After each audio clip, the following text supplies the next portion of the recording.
Hello, my name is Christopher Paine. I direct the nuclear program at the Natural Resources Defense Council. And at the Council, we've been working on the problem of nuclear weapons proliferation and the nuclear arms competition for about 35 years. But when I came into this issue in the late 70s, we were in the middle of a rip-roaring arms race. We were worried about bolt from the blue nuclear attacks. We were spending hundreds of billions of dollars on nuclear weapons, as were the Russians. We were thinking unthinkable, grotesque, genocidal thoughts about each other and how we had to ensure the destruction of the other country. We were thinking about preemptive strikes. The main reason that nuclear weapons persist is because of the national security structures and national security bureaucracies and nuclear weapons industries that have been constructed in each country that kind of keep the arms competition going. It's much less than it used to be, but the arsenals are still there, the process of improving them is still there, the desire to modernize and make new weapons is still there. Countries seek security against the threat of conventional war or being coerced to do things they don't want to do by acquiring nuclear weapons. So we have to proceed on two tracks. We have to continue to reduce the vast oversupply of nuclear weapons that's present in the arsenals of the major nuclear powers like Russia and the United States. Even if we were to maintain a nuclear deterrent framework, we don't need nearly as many weapons as we have. So we can start on that process and are making progress on that track and can continue to make progress on that track. At the same time, we have to build new international institutions through the United Nations and other frameworks that replace conventional military threats and conventional deterrence and military alliances with international law and cooperation and the rule of law internationally through the UN Security Council. And it's ultimately by making progress on both those fronts that we will, I believe, can, or at least future generations will be able to eliminate nuclear weapons entirely. We have to get rid of the weapons by addressing the internal political roots. It's old habits of mind that are blended with existing industrial interests that benefit from these old habits of mind. It's political rhetoric and political modes of thought that stem from the era of the Cold War that need to be changed. All these things blend together to basically prevent us from adopting a new frame of reference and moving towards the elimination of these weapons. You have to take a short view and a long view at the same time.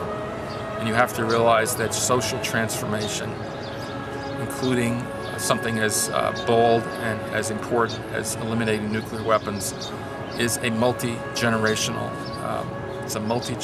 enterprise. The level of weapons has come down globally, has come down significantly. I think the United States arsenal peaked at about 32,000 weapons, and now we're down to 5,500, and we're going lower. And similarly, there have been major reductions on the Russian side. So if I look over the course of my career, I see, the end of nuclear testing, which is something I worked on very hard for a very long time. I see major reductions in nuclear weapons. I see major reductions in expenditure on nuclear weapons. How long would the process of nuclear weapons elimination take? Well, we have to address the fundamental question why countries hang on to these weapons.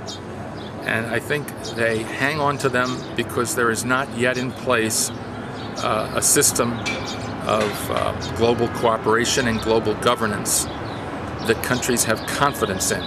So it's not that they're afraid that they're going to be attacked with nuclear weapons.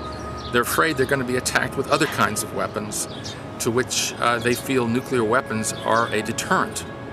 So we have to address the fundamental insecurities in the world that stem from countries having large armies and very capable conventional forces that can threaten other countries. Because those are the conditions under which those other countries reach for nuclear weapons. Who acquires nuclear weapons ever really believes they're going to use them. They acquire them because they want to deter future conflict. and they want to provide security through the threat of military action. The problem is that time and time again, threats of military action lead to war and lead to military actions and the loss of life. And so we have to really get out of that frame of mind, and I think that's what Mother Teresa was thinking about when she said we really have to sweat on behalf of peace. We shouldn't just talk about it. We should really go out and do the hard work of building peace. Well, I think musicians are powerful carriers of messages, and they actually sometimes epitomize and capture in their music and in their songs what a culture is feeling at a given moment in time. They articulate people's feelings, and to the extent that musicians can carry the message, that the yearning for peace, and articulate that for millions of people who really don't have a voice, musicians can play a key role. I mean, they have throughout history, and particularly in recent history, in the tumultuous decades of the last half of the 20th century, they captured a lot of popular feeling through various decades and managed to express it in ways that were very powerful and were transformative in some cases. So yes, I think musicians can play a key role in this transformation.